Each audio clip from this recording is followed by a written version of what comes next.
भी एक्सेल ही था, जरा सोचिए, जिसकी मदद से मंगलयान 1 को 5 नवंबर 2013 को लॉन्च किया गया, 300 दिन की यात्रा कंप्लीट की और उसके बाद 24 सितंबर 2014 को सफलतापूर्वक पहली बार में भारत दुनिया का पहला देश बन गया जिसने मंगल की ऑर्बिट में अपने सैटेलाइट को, मंगलयान को लॉन्च करके दिखा दिया। ये पूरा दुनिया स्तब्ध रह गई, इतिहास रच गया। और किसकी मदद से? पीएसएलवी की मदद से। देख रहे हैं, इसका मतलब क्या है? इसका मतलब यह है कि आपके पास जो भी सुविधाएं हैं, सुविधाओं का रोना बंद कर दीजिए। ठीक है, जो सुविधाएं हैं उसी में आप बड़े काम कर सकते हैं, बड़े खेल खेल सकते हैं। बात समझ में आ रही है? और सुविधाओं का रोना हमेशा अगर आप रोते रहे तो कुछ नहीं हो सकता। ठीक है, जो है उसका शुक्र मनाइए और उसी पर को लेकर मेहनत कर डालिए। कोई आपकी कामयाबी रोक नहीं सकता। ये बड़ी इंस्पिरेशनल स्टोरी है और ये हकीकत है, इसमें कोई झूठ तो है? ठीक है, ठीक है। तो इसी पीएसएलवी एक्सेल की मदद से हमने क्या भेजा? मंगलयान भी भेजा। ठीक है, मंगलयान भी भेजा। और कितने करोड़ में? 450 करोड़। जब इसको कैलकुलेट किया गया पर किलोमीटर के हिसाब से तो 8 रुपए प्रति किलोमीटर की दर आई। ओला वाले 9 रुपए लेते हैं। ठीक है, लेते हैं कि नहीं लेते हैं? तो ओला से भी सस्ते में हम मंगल पहुंच गए। अब जरा सोचिए, अब इस पूरी कहानी के पीछे यह भी बहुत बड़ी बात है कि अब आप जो आपके पास असुविधाएं हैं उनका आप रोना नहीं रो सकते। आपके पास अगर आपके सपने बड़े होने चाहिए, मैं बार बार कहता हूं, अगर आपने सपने बड़े रखे हैं तो कोई आपको रोक नहीं सकता है। ये बात बिल्कुल भाई एग्जांपल से मैंने कोट की, कोई मतलब आपको हवा में बातें नहीं बताई, सारी चीजें आपको साइंटिफिक उससे प्रूव करी। समझ में आ रही बात? तो ये कमाल हो गया। तो पीएसएलवी एक्सेल बन गया। तो पीएसएलवी के 3 वर्जन हमारे पास हैं। सीएवी कोरालोन वर्जन, किसके? पोलर सैटेलाइट को भेजने के लिए। जियोसिंक्रोनस सैटेलाइट को भेजने के लिए। एक्सेल चंद्रयान, मंगलयान और कई तरीके के, अभी जैसे 104 सैटेलाइट हम लोगों ने भेजे थे ना, 103, 104, वो भी इसी की मदद से भेजे थे। समझ में आ रही बात? अभी हाल में जनवरी 2019 में हमने पीएसएलवी का एक वर्जन और बना लिया। इसमें क्या किया? पीएसएलवी के उसको बोला पीएसएलवी डीएल वर्जन। उसमें हमें पोलर सैटेलाइट ही भेजना था, लेकिन भारी सैटेलाइट भेजना था। भारी सैटेलाइट भेजना था, पोलर सैटेलाइट भेजना था। तो हमने क्या किया? 6 बूस्टर नहीं लगाए, बल्कि कितने बूस्टर लगाए? सिर्फ 2 बूस्टर लगाए। और 2 बूस्टर लगाकर हमने भारी सैटेलाइट को पोलर ऑर्बिट में डालकर स्थापित कर दिया। तो ये वर्जन हमने अभी लेटेस्ट वर्जन, ये किसी बुक में नहीं है। समझ में आ रही? न कोई से तुम्हारे किसी बुक में नहीं है, ये बिल्कुल करंट अफेयर की बात बता रहा हूं। ठीक है, तो पीएसएलवी के डीएल वर्जन जो है, इसमें कितने बूस्टर लगाए गए? 2 बूस्टर लगाए गए। और इससे क्या बनाया गया? हैवी पोलर सैटेलाइट को भेजा गया। पोलर सैटेलाइट इससे लॉन्च किए गए। ठीक है, इससे हैवी पोलर सैटेलाइट लॉन्च किए गए। बात समझ में? उन्होंने कहा भाई जब हमें इतने हैवी सैटेलाइट नहीं भेजने हैं तो हम एक्सेल नहीं यूज करेंगे। ना इतना हैवी भेजना है, ना इतना हैवी भेजना है, हमें मीडियम भेजना है। तो हमने मीडियम के लिए 2 बूस्टर लगाकर काम चला लिया। फिर अप्रैल 2019 में और अभी लेटेस्ट रिसैट भेजा गया था। ठीक है, तो उसमें एक वर्जन और यूज किया, क्यूएल वर्जन।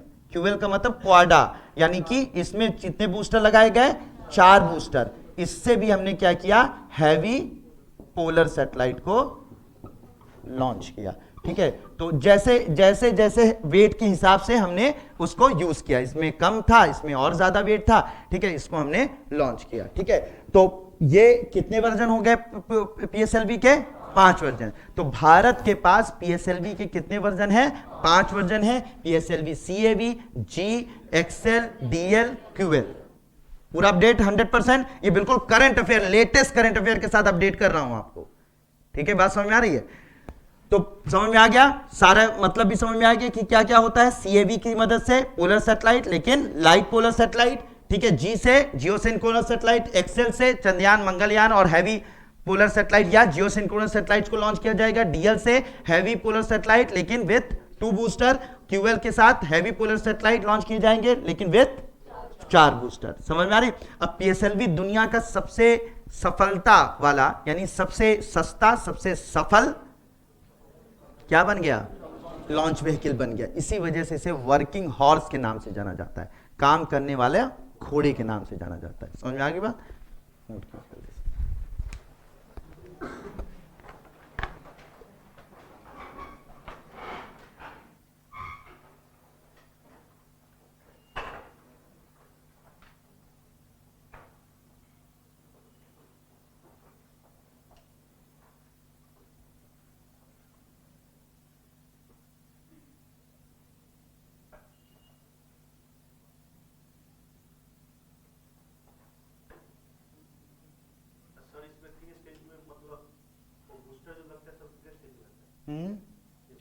फर्स्ट स्टेज के बाद सारे बूस्टर यूज किए जाते हैं।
नीचे पेन है,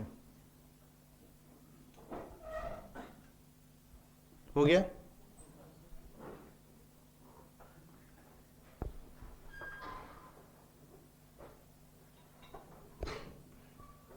तो पीएसएलवी देख लिया हम लोगों ने, क्लियर। पीएसएलवी अब समझ में आ जाएगा। अब कहीं पर भी पीएसएलवी लिखा रहेगा, डीएल से भेजा गया, क्यूएल से भेजा गया, तुरंत बता दोगे।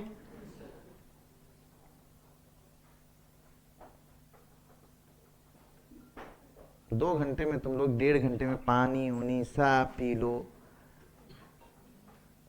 कुछ लोगों को वॉशरूम जाना पड़ जाता है, टॉयलेट जाना पड़ जाता है, डायबिटीज के मरीज, डायबिटीज में होता है extreme thirst and extreme urination, ये सिम्टम ऑफ डायबिटीज हैं। डायबिटीज के क्या हैं? सिम्टम है।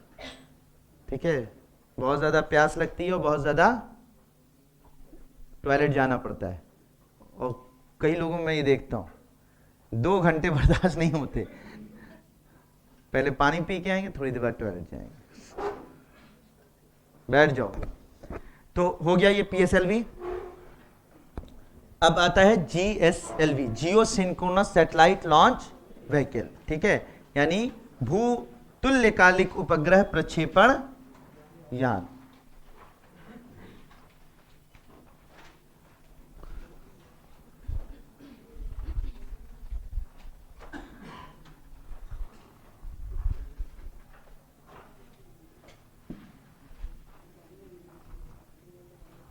भूतुल्यकालिक उपग्रह प्रक्षेपण यान, GSLV।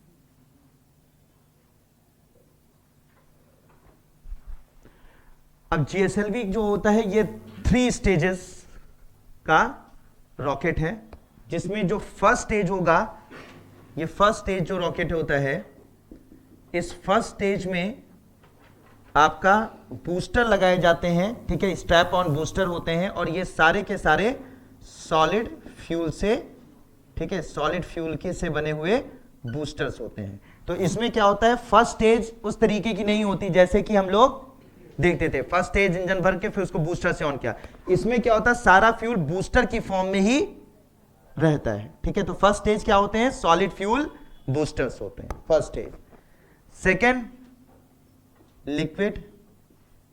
लिक्विड में कौन सा, UDMH। ठीक है, सेकेंड स्टेज हो जाएगी लिक्विड, लिक्विड UDMH फ्यूल। और जो थर्ड स्टेज होती है, सबसे इंपॉर्टेंट थर्ड स्टेज होगी, इस थर्ड स्टेज में ये होता है क्रायोजेनिक इंजन। ठीक है, क्रायोजेनिक इंजन इसमें यूज किया जाता है। क्रायोजेनिक इंजन में जो फ्यूल यूज होता है वो liquid hydrogen, liquid hydrogen use होती है, और जो इसको जलाने का काम करता है, ऑक्सीडाइजर का काम करता है। ठीक है, ऑक्सीडाइजर का काम करता है, यानी ऑक्सी कारक का काम करता है, वो काम करता है लिक्विड ऑक्सीजन। ठीक है, और लिक्विड हाइड्रोजन को, यानी हाइड्रोजन तो गैस है ना, ऑक्सीजन तो गैस है ना, इसको लिक्विफाई करने के लिए आपको जो टेम्परेचर देना होता है वो देना होता है लगभग -256 डिग्री सेल्सियस, और इसको देना होता है -216 डिग्री सेल्सियस। अब जरा सोचिए, इतने टेम्परेचर को मेंटेन करना क्या आसान काम है? समझ रहे, क्यों बनाना मुश्किल है? समझ में आ रही बात? यहाँ पे 10 डिग्री सेल्सियस मेंटेन करने के लिए फ्रिज में इतनी मशीनें लगा देते हो, और -216 और -256 मेंटेन करना है। जरा आप सोचिए इसको। इसलिए क्रायोजेनिक इंजन को बनाना बहुत मुश्किल है। पहले तो टेम्परेचर, दूसरा इधर मान लीजिए लिक्विड हाइड्रोजन भरा है, इधर लिक्विड हाइड्रोजन -256 पर, इधर लिक्विड ऑक्सीजन -216 पर भरी हुई है, और इधर सारा लिक्विड ऑक्सीजन भी आ रही है, लिक्विड हाइड्रोजन भी आ रहा है, यहाँ जल रहा है।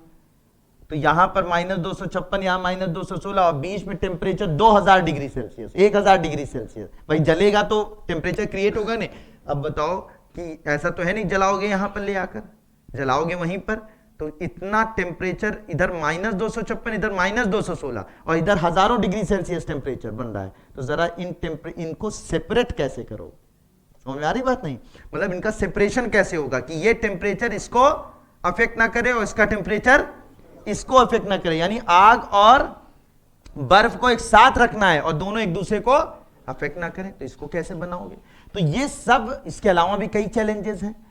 इन सब चैलेंजेस की वजह से क्रायोजेनिक इंजन को बनाना आसान काम नहीं है। हर कंट्री के पास ये टेक्नोलॉजी मौजूद नहीं है। समझ में आ रही बात? क्रायोजेनिक इंजन, लेकिन क्रायोजेनिक इंजन की फ्यूल कैपेसिटी, बर्निंग कैपेसिटी इतनी जबरदस्त होती है कि अगर इसको हम यूज कर लें तभी हम हैवी पेलोड को हम कहां ले जा सकते हैं? जियोसिंक्रोनस ऑर्बिट में ले जा सकते हैं। ये भी मामला, यानी अभी तक आप लोग पीएसएलवी से आप जियोसिंक्रोनस सैटेलाइट भेजते तो थे, लेकिन समस्या इस बात की थी, एक चीज ध्यान दीजिएगा, क्या कैसे सैटेलाइट भेजे जाते थे? लाइट वेट, हल्के भेजे जाते थे। और हमें जियोसिंक्रोनस सैटेलाइट यानी कि आपके टेलीकम्युनिकेशन सैटेलाइट या वेदर सैटेलाइट कैसे होते हैं? ज्यादातर भारी होते हैं और इनको भेजने के लिए आपके जीएसएलवी के बिना काम नहीं चलेगा। तो जीएसएलवी बनाना भी जरूरी था, लेकिन जीएसएलवी की टेक्नोलॉजी हमारे पास नहीं थी। बात समझ में आ रही है? तो लाइट सैटेलाइट तो आप पीएसएलवी से भेज सकते हो, हल्के सैटेलाइट तो भेज सकते हो, लेकिन भारी सैटेलाइट नहीं भेज सकते हो, और इसके लिए जीएसएलवी की जरूरत है। और जीएसएलवी में जो टेक्नोलॉजी होती है क्रायोजेनिक इंजन थर्ड स्टेज में, वो हमारे पास नहीं थी। इतने टेम्परेचर को मेंटेन करने वाली और इतने टेम्परेचर को सहन करने वाली टेक्नोलॉजी हमारे पास नहीं थी।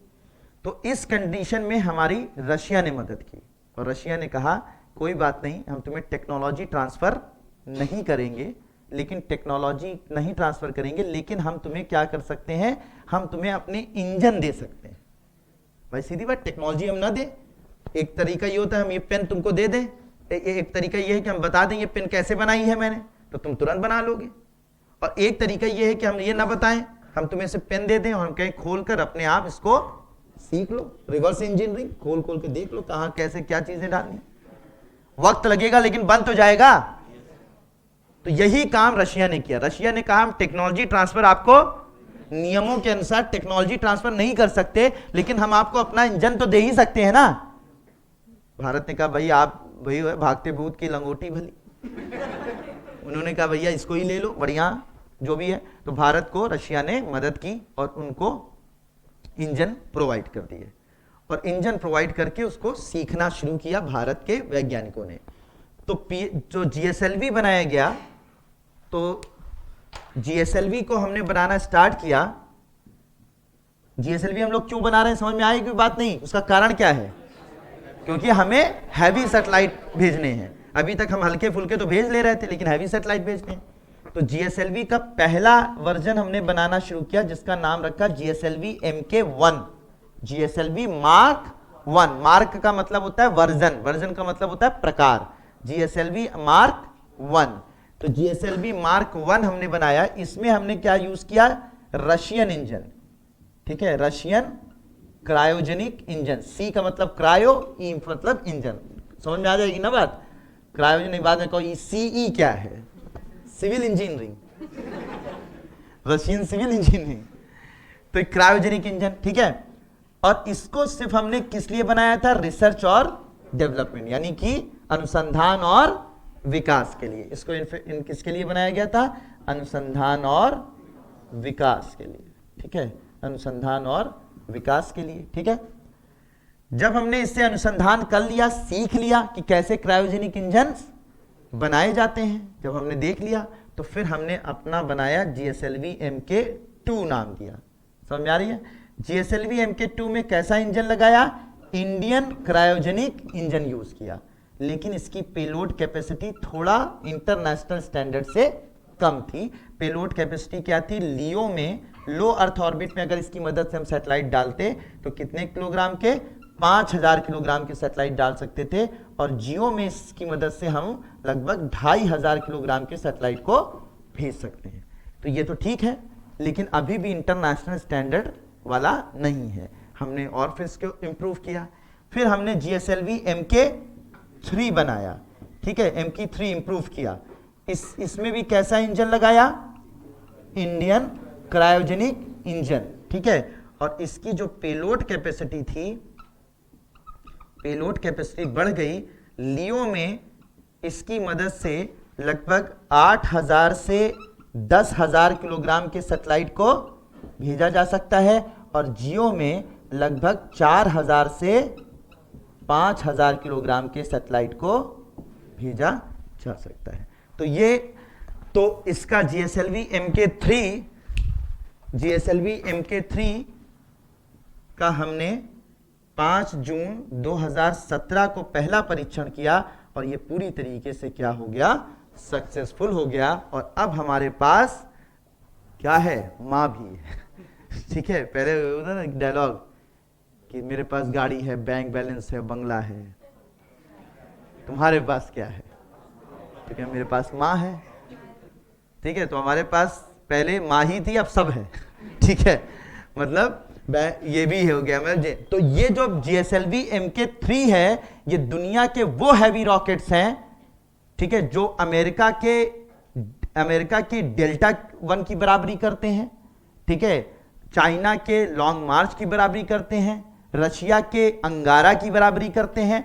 उस कैटेगरी का, यानी दुनिया के सबसे हैवी पेलोड ले जा सकने वाले रॉकेट्स में शामिल हो गया हमारा GSLV MK3, और ये अब हमारे पास है। और इसी की मदद से अभी हम लोगों ने क्या भेजा था, चंद्रयान 2 भेजा था, और आगे गगनयान भी इसी की मदद से भेजेंगे। समझ में आ रही बात? तो अब हमारे पास ये भी मौजूद है। तो GSLV के सारे वर्जन समझ में आ गए बात। GSLV MK1 अब ये रिटायर हो चुका है, क्योंकि इसको तो हमने किसके लिए बनाया था, सिर्फ रिसर्च के लिए। फिर GSLV MK2 जो काम कर रहा है, GSLV MK3 भी काम कर रहा है। ठीक है, ये सबसे ज्यादा परेशान करने वाला रॉकेट है, बार बार फेल हो जाता था। जब भी इसके 10 रॉकेट भी 10 परीक्षण किए गए, 10 मतलब इससे लॉन्च किए गए, जिसमें से 4 सफल रहे, 4 असफल रहे, पार्शियली असफल रहा। तो इसलिए इसने बहुत परेशान किया, इसीलिए इसका नाम रखा गया नॉटी बॉय, नटखट बच्चा। और ये क्योंकि सबसे ज्यादा हैवी पेलोड ले जा सकता है, इसलिए इसको फैटमैन, ठीक है, फैटमैन के नाम से जाना गया। ठीक है, समझ में आगे बात ये।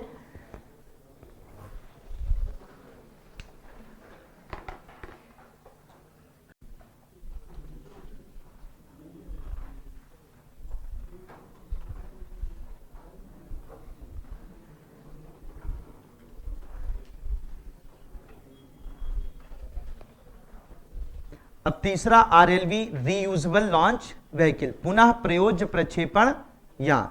ठीक है, RLV यानी पुनः प्रयोज्य प्रक्षेपण यान।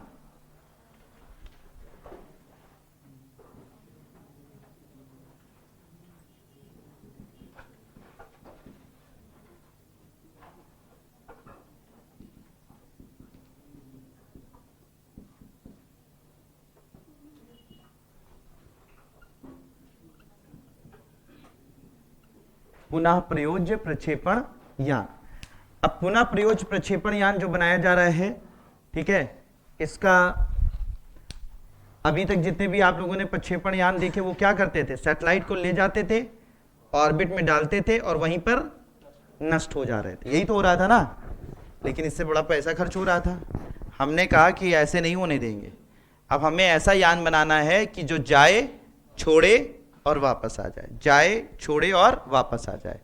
तो ऐसे यान को बनाने की टेक्निक हमने डेवलप करना स्टार्ट कर दिया है। और इस टेक्निक में जो रीयूजेबल लॉन्च व्हीकल है, इसको बनाने के लिए हमने जो पहला परीक्षण किया है RLV TD के नाम से, reusable launch vehicle technology demonstration, 23 मई 2016 को हमने ये टेस्ट किया RLV TD के नाम से। TD का मतलब टेक्नोलॉजी डिमॉन्स्ट्रेशन, टेक्नोलॉजी डिमॉन्स्ट्रेशन। ठीक है, तो 23 मई 2016 में किया, और ये पूरी तरीके से क्या हो गया, सफल रहा। ये सफल प्रक्षेपण हमने किया। और इसमें किया क्या गया था कि एक रॉकेट थी, एक पुनः प्रयोज्य प्रक्षेपण यान था। तो उस पुनः प्रयोज्य प्रक्षेपण यान को सॉलिड बूस्टर की मदद से इसको लॉन्च किया गया, और ये गया लगभग 64 किलोमीटर की ऊंचाई पर गया, और जाने के बाद ये गया और फिर उसके बाद जाने के बाद इसको वापस धरती पर समुद्र के अंदर वापस इसको उतार लिया गया। ठीक है, उतार लिया गया। तो इससे क्या हम भेज सकते हैं? ठीक है, एक बात का परीक्षण हो गया। आज जब उसमें स्पेस में ये उतनी स्पीड पा सकता है जितनी हम स्पीड देना चाहते हैं।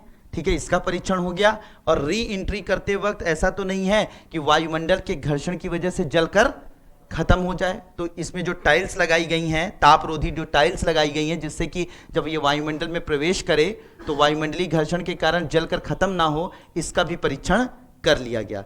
तो ये जो 23 मई 2016 को परीक्षण किया गया, उसका क्या नाम था? RLV-TD, reusable launch vehicle technology demonstration, जो गया 64 किलोमीटर की, लगभग 64 किलोमीटर की ऊंचाई तक जाने के बाद इसको वापस धरती पर पानी में, समुद्र में इसको उतार लिया गया। ठीक है, तो ये परीक्षण पूरी तरीके से सफल रहा। इसका जो नेक्स्ट एक्सपेरिमेंट है, ठीक है, नेक्स्ट एक्सपेरिमेंट मोस्ट प्रोबेबली इसको 2020 में करने का संभावित है। क्या है? संभावित है कि 2020 में करेंगे सेकेंड इसका एक्सपेरिमेंट। अगर सब कुछ रहा तो 2022 से 2025 के बीच में ये हमारे पास मौजूद होगा, यानी कि ये जो RLV है ये बनकर तैयार हो जाएगा। ठीक है, बनकर तैयार हो जाएगा और इसे लगभग हम 100 बार 100 टाइम हम इसको क्या कर सकेंगे? पुनः प्रयोग कर सकेंगे। 100 बार मतलब जाएगा, छोड़ेगा, वापस आ जाएगा। तो ये पुनः प्रयोग इसको हम लगभग 100 बार कर पाएंगे। 2022 से 2025 तक बनकर तैयार होगा। नेक्स्ट एक्सपेरिमेंट इसका 2020 में संभावित है और पहला इसका एक्सपेरिमेंट 23 मई 2016 में किया जा चुका है, जो पूरी तरीके से सफल रहा है। इसमें विशेष प्रकार के इंजनों का उपयोग किया जा रहा है, जिसमें उस इंजनों को हम लोग जो स्पेस क्रायोजेनिक इंजन का यूज किया जा रहा है, जिसको टर्बो रामजेट और टर्बो स्क्रैमजेट के नाम से इन इंजनों को जाना जाता है। टर्बो रामजेट और टर्बो स्क्रैमजेट इंजनों के नाम से जाना जाता है। ये टर्बो रामजेट और स्क्रैमजेट इंजन की खास बात क्या होती है कि टर्बो रामजेट और स्क्रैमजेट इंजनों की खास बात ये होती है कि ये अपने अंदर सिर्फ और सिर्फ लिक्विड हाइड्रोजन को अपने साथ लेकर उड़ते हैं। ठीक है, लिक्विड हाइड्रोजन को ये सिर्फ लेकर उड़ते हैं। ये क्या करते हैं, जब ये उड़ान भरते हैं तो एटमॉस्फेयर की, यानी कि वायुमंडल की जो ऑक्सीजन होती है, इसे ये खींचते हैं, सक करते हैं और ये वायुमंडल की ऑक्सीजन जाती है। एक कंप्रेशर होता है, यानी कि संपीडन कक्ष होता है। ठीक है, संपीडन कक्ष होता है। ठीक है, कंप्रेशर जिसे बोलते हैं, वहां पर इसे कंप्रेस किया जाता है इस ऑक्सीजन को, जिससे ये ऑक्सीजन यहां पहुंचती है, कंप्रेस होती है और कंप्रेस होने के बाद ये लिक्विड ऑक्सीजन में कन्वर्ट होकर कहां पे पहुंचती है? दहन कक्ष में पहुंचती है। कहां पे पहुंचती है? दहन कक्ष में पहुंचती है। तो इधर से हाइड्रोजन निकलता है, इधर से ऑक्सीजन पहुंचती है और ये जलते हैं और ये उड़ान भरते हैं। इससे सर फायदा क्या होता है? फायदा ये होता है कि ऑक्सीजन साथ में ले जाने की जरूरत नहीं है तो क्या करेंगे? इससे क्या होगा? फ्यूल आप बढ़ा सकते हैं, पेलोड क्या हो सकता है? बढ़ा सकते हैं, क्योंकि ऑक्सीजन का सिलेंडर आप नहीं ले जा रहे हैं ना, और हजारों टन ऑक्सीजन की जरूरत पड़ती है, तो उतने आपको ले जाने की जरूरत नहीं है। वायुमंडलीय ऑक्सीजन से ही आप काम चला लेंगे। कुछ लोग क्वेश्चन पूछेंगे जहां वायुमंडल ना हो तो क्या करेंगे? वहां नहीं जाएंगे। ठीक है, अभी ऐसा कोई प्लान हमने नहीं बनाया। हम अभी वायुमंडल के अंदर ही ये सारा काम, तब का अलग प्लान है, वो अलग बात है, लेकिन अभी हम ऐसा कोई एक्सपेरिमेंट नहीं कर रहे हैं। तो इस ऑक्सीजन तो टर्बो रामजेट और स्क्रैमजेट इंजन का फर्क क्या होता है? समझ में आई बात? टर्बो रामजेट और स्क्रैमजेट इंजन में क्या होता है? एटमॉस्फेरिक ऑक्सीजन को सक करके उसे लिक्विड ऑक्सीजन में कन्वर्ट करके हाइड्रोजन को दहन कक्ष में क्या किया जाता है? जलाया जाता है, जिससे क्या होता है कि आपको ऑक्सीजन के सिलेंडर्स को, ऑक्सीजन को ले जाना नहीं पड़ता, जिससे कि आपकी जो कैरिंग कैपेसिटी है वो बढ़ जाती है। समझ में आ गई बात? ठीक है, तो ये काम होता है। तो ये टर्बो रामजेट और स्क्रैम, तो सर दोनों में यही होता है? बिल्कुल दोनों में यही होता है, लेकिन फर्क क्या होता है? टर्बो रामजेट इंजन जो है वो, टर्बो रामजेट इंजन काम करता है आपके सुपरसोनिक स्पीड पर काम करता है, और टर्बो स्क्रैमजेट इंजन जो है वो आपके हाइपरसोनिक स्पीड पर काम करता है। ठीक है, हाइपरसोनिक स्पीड पर काम करता है। अब सुपरसोनिक और हाइपरसोनिक स्पीड भी बहुत लोग नहीं जानते होंगे क्या होती है। याद रखिए, इधर देखिएगा, हवा में जो साउंड की स्पीड होती है 0 डिग्री सेल्सियस पर, 0 डिग्री सेल्सियस पर हवा में साउंड की जो स्पीड होती है वो होती है 332 मीटर प्रति सेकेंड। कितने डिग्री सेल्सियस पर? 0 डिग्री सेल्सियस पर 332 मीटर प्रति सेकेंड होती है। ठीक है, इसी को हम लोग, इसी 332 मीटर प्रति सेकेंड को ही हम लोग बोलते हैं 1 मैक। अगर कोई भी वस्तु, ध्यान दीजिएगा, अगर कोई भी वस्तु 332 मीटर प्रति सेकंड की स्पीड से उड़ान भर रही है तो कहा जाएगा ये किस स्पीड से उड़ान भर रही है? 1 मैक की उड़ान, 1 मैक की स्पीड से उड़ान भर रही है। ये 1 मैक की स्पीड से उड़ान भर रही है। समझ में आ रही बात? अगर 1 मैक से कम कोई वस्तु उड़ान भरती है, कोई मिसाइल हो, फाइटर प्लेन हो, कोई भी अगर 1 मैक से कम उड़ान भरते हैं तो इसे बोला जाता है, ऐसे वस्तु को कहा जाता है कि ये सबसोनिक स्पीड है। ये क्या है? सबसोनिक स्पीड है। अगर 1 मैक से कम उड़ान भर रही है, यानी 332 मीटर प्रति सेकंड से कम की उड़ान भर रही है तो कहा जाएगा सबसोनिक स्पीड से उड़ान भर रही है। अगर 1 मैक से 5 मैक के बीच में उड़ान भर रही है, ठीक है, तो यानी 1 मैक या उसका दुगना या उसका 3 गुना या उसका 4 गुना या उसका 5 गुना, तो इसे कहा जाता है ये सुपरसोनिक है। ठीक है, सुपरसोनिक है। अगर 5 मैक से भी तेजी से कोई चीज उड़ान भर रही है तो वो उसे कहा जाता है हाइपरसोनिक है। समझ में आ गई कैटेगरी क्या होती है? सुपरसोनिक क्या होता है? सुपरसोनिक का मतलब होता है 1 मैक से लेकर 5 मैक के बीच में लगभग, और 5 मैक से ऊपर हाइपरसोनिक। और अगर 332 मीटर प्रति सेकेंड यानी 1 मैक से कम में उड़ान भर रही है तो इट्स कॉल्ड सबसोनिक। ठीक है, समझ में आ गई बात? तो सबसोनिक, अब देखो ये भी अब आपको समझ में आने लगेगा, लिखा रहता है ना ये सुपरसोनिक विमान है, तो अब समझ में आ गया सुपरसोनिक विमान का मतलब।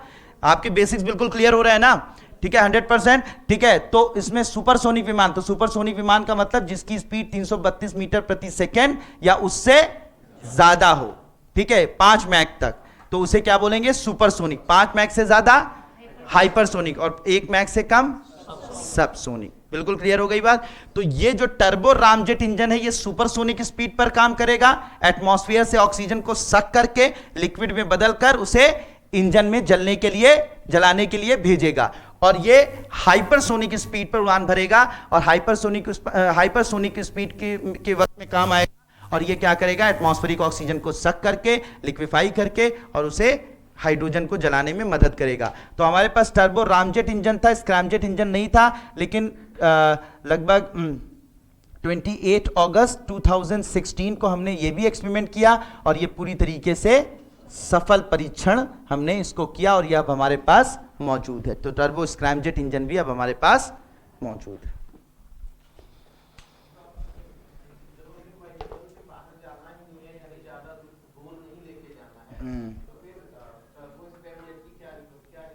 क्यों हाइपर स्पीड? क्यों? वायुमंडल कितनी दूर है? ज्योग्राफी भी टेस्ट हो जाएगी।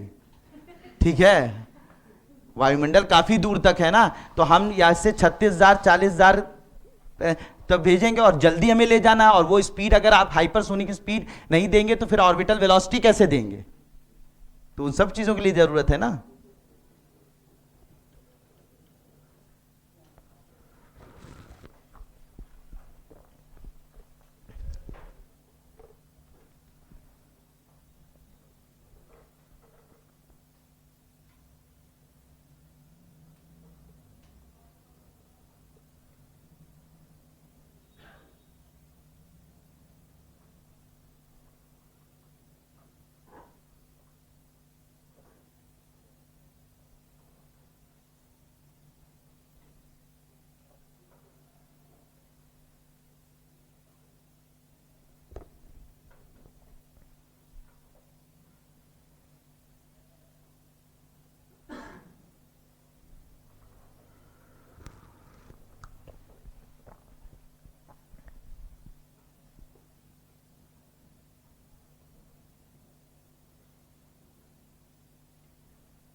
आपने आरएलवी में रीयूजेबल लॉन्च व्हीकल में फिर से देख लीजिए, रीयूजेबल लॉन्च व्हीकल में आपने एक ऐसा रॉकेट बनाने के बारे में सोच रखा है जिसको आप बार बार यूज कर सकें, ठीक है।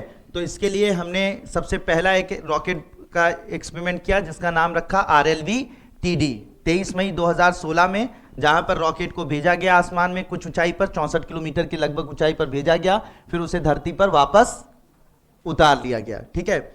ये एक्सपेरिमेंट पूरी तरीके से सफल रहा। नेक्स्ट एक्सपेरिमेंट 2020 में संभावित है, 2022 से 25 तक ये बनकर तैयार हो जाने की संभावना है। 100 बार इसका पुनः प्रयोग किया जा सकेगा। इसमें टर्बो रामजेट और स्क्रैमजेट जैसे इंजनों का उपयोग किया जा सकता है। टर्बो रामजेट और स्क्रैमजेट इंजन क्या करते हैं?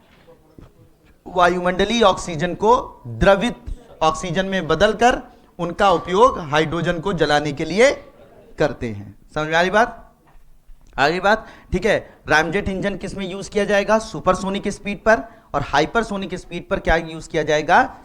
स्क्रैमजेट इंजन का यूज किया जाएगा। हमारे पास दोनों हैं, ठीक है। 28 अगस्त को इसका है, तो एक लाइन में लिख लीजिएगा वरना भूल जाओ कि टर्बो रैमजेट और स्क्रैमजेट इंजन, टर्बो रैमजेट और स्क्रैमजेट इंजन, टर्बो रैमजेट और स्क्रैमजेट इंजन वायुमंडलीय ऑक्सीजन को वायुमंडलीय ऑक्सीजन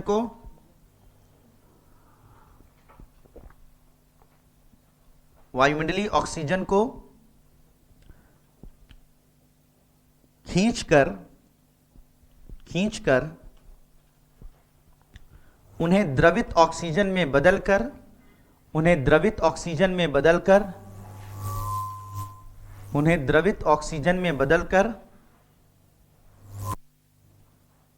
ऑक्सीजन में बदलकर दहन कक्ष में हाइड्रोजन को जलाने के लिए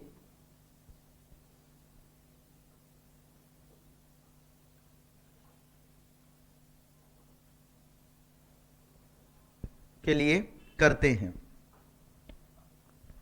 हैं।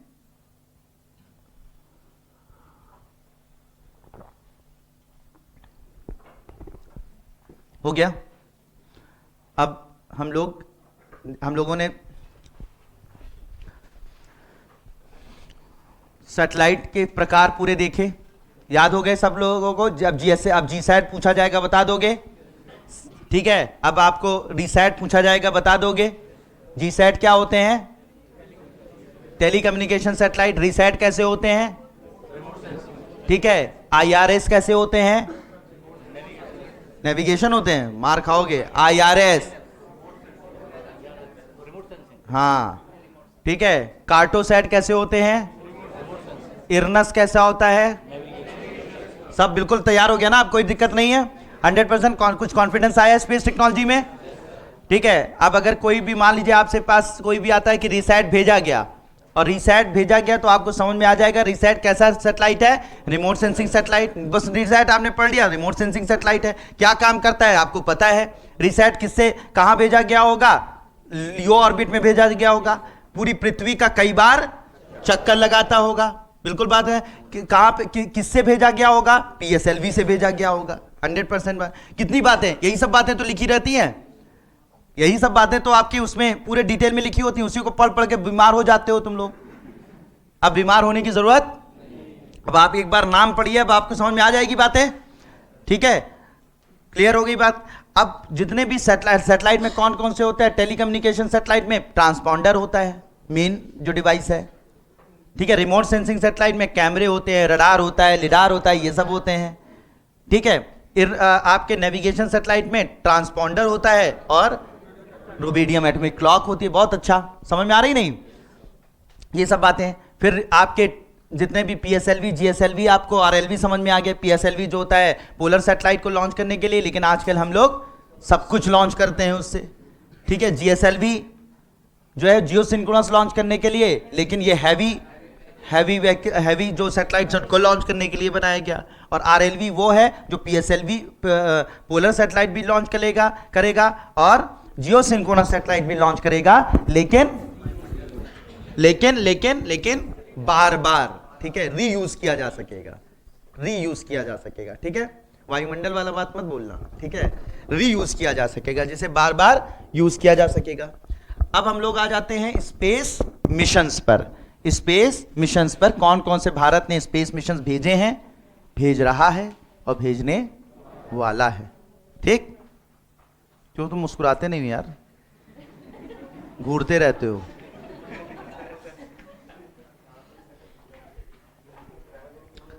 इनको कितनी बार मैं मुड़ कर देखता हूं, समझ में आया, अच्छा लगा, ऐसा मतलब। और ऐसे मेरे ऐसे इनका एक्सप्रेशन इतना ज़बरदस्त होता है, मुझे लगता है कि बस ऐसे कि क्या बात है, सब कुछ समझ में आ गया, लेकिन मुझे नहीं आ रहा है ना। बिल्कुल। आज पहले दिन आए हो क्या, कल आए थे?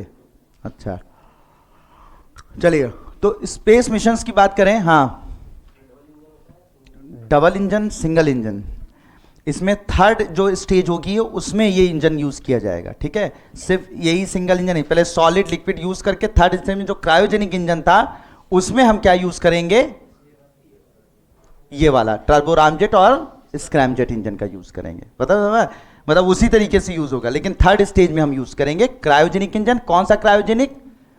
रामजेट और स्क्रैमजेट। क्लियर? बढ़े आगे।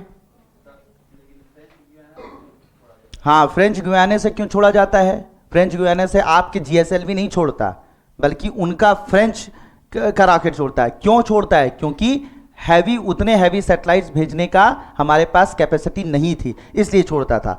अभी क्या है, हमारा कोलैबोरेशन है उनके साथ, वो हमसे सस्ते दर पे छोड़ने के तैयार हो जाते हैं, तो हम उनको अपना सैटेलाइट दे देते हैं और वो उसको भेज देते हैं। पहले हमारे पास कैपेबिलिटी नहीं थी, अब हमारे पास कैपेबिलिटी है, तो वो लोग कहते हैं, वो लोग सस्ती दरों में आ गए। समझ में आ रही ना? क्या लाओ यार, चलो तुम्हारे में भेजने में 2000 करोड़ खर्च हो गए, 200 करोड़ खर्च हो जाए, हम लाओ 180 में कर देंगे, कोई दिक्कत। तुम कह ठीक है भाई, 20 करोड़ हमारे बचना है। तो उसकी वजह से उनका हमारा कोलैबोरेशन होता है, उनके कुछ सैटेलाइट हम भेज देते हैं जब हमें जरूरत पड़ती है, तो वो कोलैबोरेशन की बात है। पहले कैपेबिलिटी नहीं थी, अब कोलैबोरेशन की वजह हो गया ये।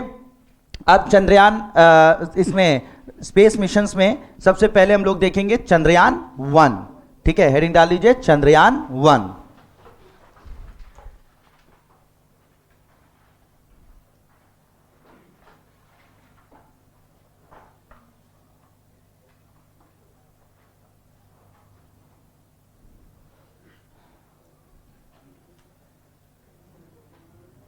चंद्रयान 1, तो इसकी पहले कुछ डेट वगैरह तो लिख लीजिए, जिससे फिर मतलब फिर मैं उसमें चीजें समझाता हूं। चंद्रयान 1 भेजा गया था कब? 2008 में, ठीक है। चंद्रयान 1 2008 में, 22 अक्टूबर 2008, 22 अक्टूबर 2008।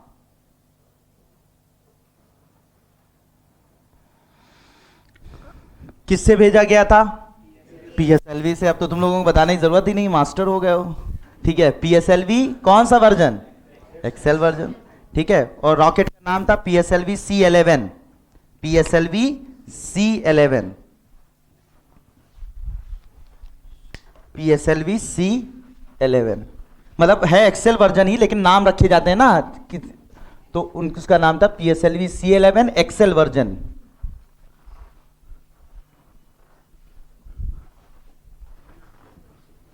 काम इसने किया, इसकी जो लाइफ रही वो सिर्फ लगभग 1 साल की रही, यानी अगस्त 2009 तक इसने सिर्फ काम किया, अगस्त 2009 तक, 28 अगस्त 2009 तक इसने सिर्फ काम किया।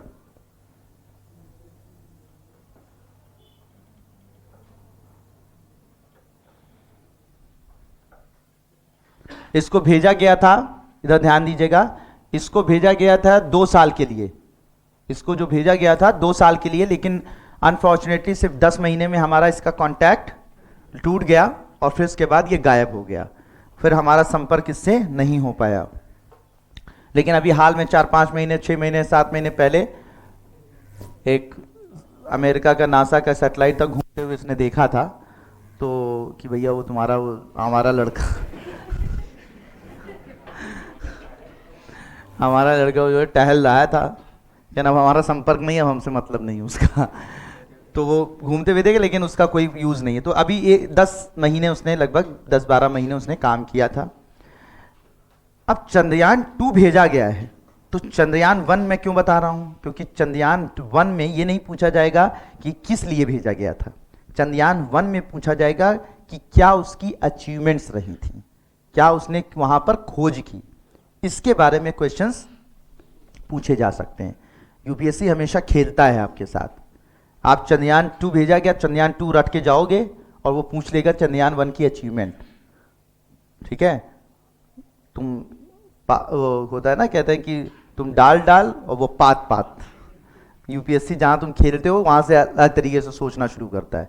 तो हमेशा याद रखिए कि इसी वजह से कभी भी उसका, यानी यूपीएससी का करंट अफेयर्स कभी भी तैयार करके जाइए तो ये नहीं है कि आपके 6 महीने, 8 महीने, 10 महीने, 1 साल के करंट अफेयर से काम चल जाएगा। हो सकता है आज का जो करंट अफेयर है उसको एसोसिएट करके 3 साल पहले की कोई चीज़ आपसे पूछ ले। तो इसलिए चंद्रयान 1 की अचीवमेंट बहुत इंपॉर्टेंट है इस साल के एग्जाम के लिए। ठीक है, तो चंद्रयान 1 की अचीवमेंट्स क्या रही हैं। अच्छा, पहली बात, एक बात ये भी समझ लीजिए कि ये ऑर्बिटर मिशन था। ऑर्बिटर में देखो मिशन क्या होते हैं। मान लीजिए किसी भी जगह पर कोई भी हमने यान भेजा, तो अगर यान उसके ऑर्बिट में चक्कर लगा रहा है, ऑर्बिट में अगर सिर्फ चक्कर लगा रहा है, तो ऐसे मिशन को क्या बोलते हैं, ऑर्बिटर मिशन। ठीक है, अगर ये यान धरती उसकी सतह पर उतर जाता है, लैंड कर जाता है, तो इसे बोलते हैं लैंडर मिशन। क्या बोलते हैं, लैंडर मिशन। और अगर यही जो मशीन धरती पे उसकी सतह पर उतरी और ये चलना शुरू कर दे, तो इस मिशन को बोलते हैं रोवर मिशन। क्या बोलते हैं, रोवर मिशन। तो ऑर्बिटर, लैंडर और रोवर। तो ये जो हमारा चंद्रयान 1 था, ये सिर्फ क्या है, ऑर्बिटर मिशन है, था ऑर्बिटर मिशन था, सिर्फ ऑर्बिट कर रहा था, उसकी सतह पर उतरा नहीं था। ये बात बिल्कुल क्लियर हो जानी चाहिए। ठीक है, ऑर्बिटर, तो लिख दीजिए कि इट्स अ ऑर्बिटर मिशन, या एक ऑर्बिटर मिशन था।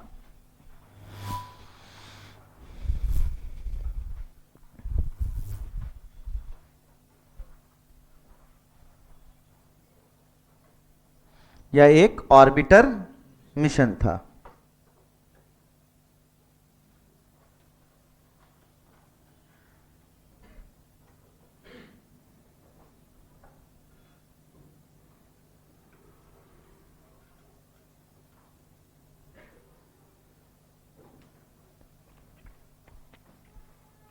हो गया।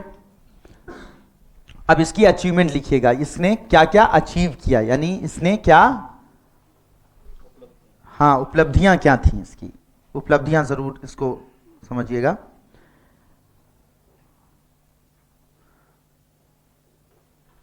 तो पहली उपलब्धि तो ये थी चंद्रयान 1 की, कि चंद्रयान 1 दुनिया का पहला यान बना, पहला ऐसा मिशन हुआ जिसने चंद्रमा पर पानी की खोज की।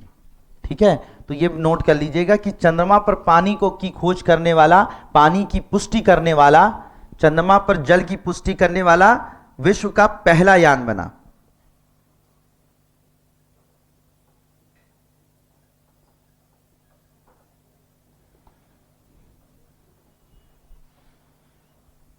वहां पर पानी की पुष्टि करने वाला पहला यान बना। तो यह सबसे बड़ी अचीवमेंट थी। दूसरी अचीवमेंट थी कि वहां पर विभिन्न प्रकार के खनिज पदार्थों की खोज की इसने। विभिन्न प्रकार के खनिज पदार्थों, जैसे विभिन्न प्रकार के खनिज पदार्थों जैसे टाइटेनियम, विभिन्न प्रकार के खनिज पदार्थों जैसे टाइटेनियम, कैल्शियम,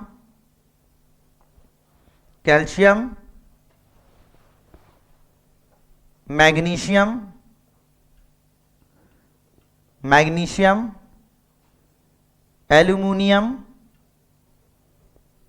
एल्यूमिनियम और आयरन, यानी कि लौह तत्व। इन सब की खोज की वहां पर, स्पष्ट किया, इस बात की खोज की, कंफर्म किया। ठीक है, अब इधर देखिएगा, तीसरी जो बहुत बड़ी उपलब्धि है कि माना जाता है जो चंद्रमा है,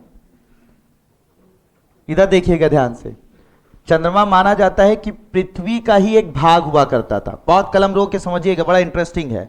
पृथ्वी का ही कोई भाग होता था।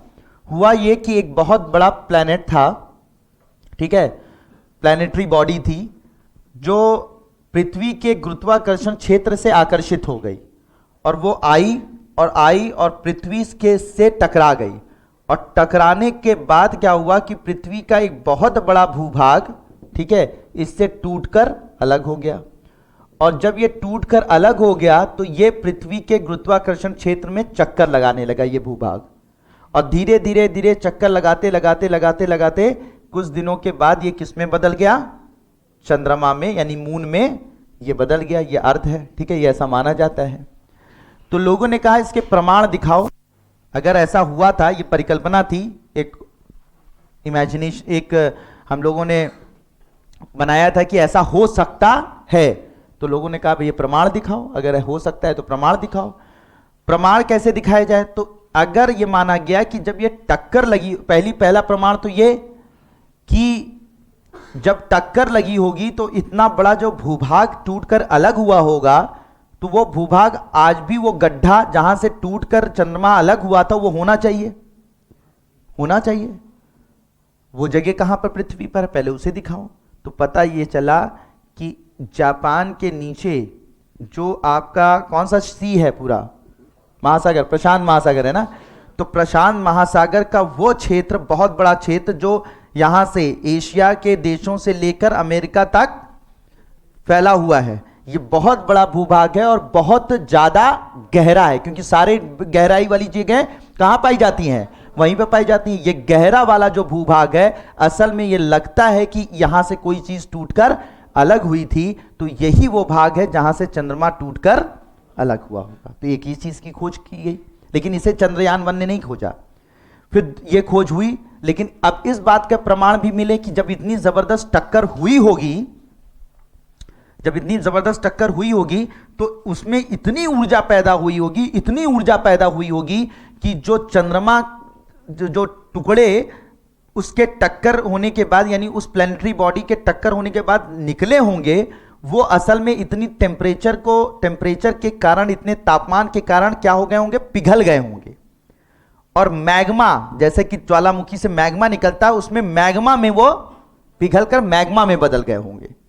तो अगर इस बात का प्रमाण मिल जाए कि चंद्रमा कभी पिघली हुई अवस्था में था, मैग्मा अवस्था में था, तो इस बात की काफी हद तक पुष्टि हो जाएगी कि वाकई में चंद्रमा जो है वो पृथ्वी का भाग था। पहला तो वो भूभाग समझ में आ गया, तो वो भूभाग तो मिल गया, लेकिन दूसरा, जब चंद्रमा अलग हुआ होगा तो उसके जो टक्कर हुई होगी उससे इतना ज्यादा ऊर्जा निकली होगी कि उस ऊर्जा की वजह से कई लाख सालों तक, कई मिलियन सालों तक चंद्रमा पिघली अवस्था में रहा होगा।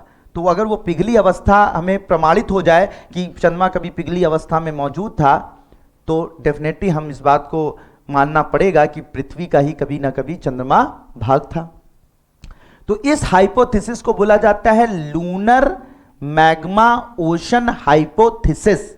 लूनर मैग्मा ओशन हाइपोथेसिस कहा जाता है, ठीक है, इस परिकल्पना को। तो इस बात के प्रमाण चंद्रयान 1 ने दिए। उसकी सरफेस का जब स्टडी कर रहा था चंद्रयान 1, तो इस बात के प्रमाण दिए कि हां, चंद्रमा कभी ना कभी पिघली अवस्था में मौजूद था। तो लूनर मैग्मा ओशन जो हाइपोथेसिस थी, जिसमें यह माना जाता है कि पृथ्वी का ही भाग था चंद्रमा, इसके प्रमाण इकट्ठा करने का काम भी किसने किया? चंद्रयान 1 ने किया। तो इस चीज को लिख लीजिए कि चंद्रयान 1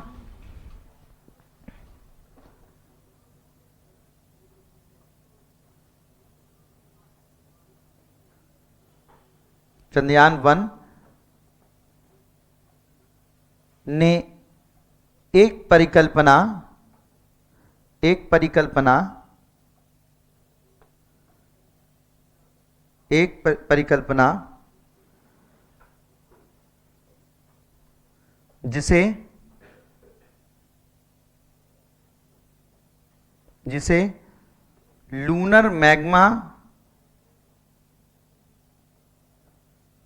जिसे लूनर मैग्मा ओशन हाइपोथेसिस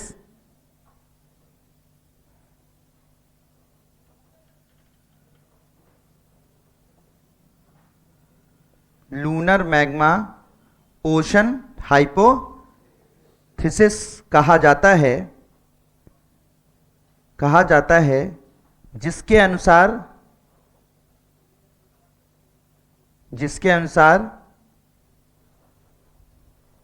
अनुसार चंद्रमा कभी पृथ्वी का ही भूभाग था।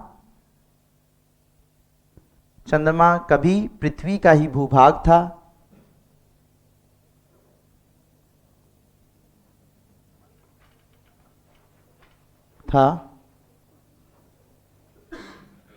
के प्रमाणों की खोज की।